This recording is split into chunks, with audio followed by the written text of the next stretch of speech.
Good morning বন্ধুরা, happy Christmas. 25শে ডিসেম্বরের আজ সকাল সকাল আমরা বেরিয়ে পড়েছিলাম বাড়ির বাজারের উদ্দেশ্যে। বাড়ির সামনে রাজবাড়ি এবং জ্যান্ত সমাধি ক্রস করে হাজারদুয়ারির পাশ দিয়ে পৌঁছে যায় আমরা মাছ বাজার। এবং মাছ বাজারে গিয়ে একটি বড় মাছ আমরা মেপে নিই, যার ওজন প্রায় 2 কিলো 400 গ্রামের কাছাকাছি ছিল। মাছটি ভালো করে আমার বন্ধু ছাড়িয়ে দেয় এবং মাছটি আমরা সেখান থেকে নিয়ে নিই। মাছ নেওয়ার সময় দেখতে পাচ্ছেন এক দাদা যে হাতে মাছের ব্যাগ, সেই হাতে ফুলের প্লাস্টিক। আমার বন্ধুকে বলে, বন্ধু বেশ হাসছিল। আর একটা এক্সট্রা মাছের মাথাও নেওয়া হয়েছিল বাড়ির জন্য। আমরা মাছ নেওয়ার পরে আমরা পৌঁছে যাই সবজি বাজারে। দেখুন আমাদের মুর্শিদাবাদের সবজি বাজারে কত রং বেরঙের সবজি। আসলে এখন শীতের সময় তো সেই।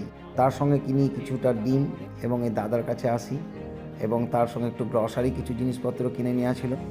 সেগুলো কিনে নেওয়ার পরে এক দিদির কাছে যাই, যে দিদি আমাদেরকে কিছু সবজিও দেয় এবং তার কাছে কিনে নেওয়ার এই সময় একটি বিড়াল দেখছিলাম, বেশ আনন্দে ঘুমিয়ে।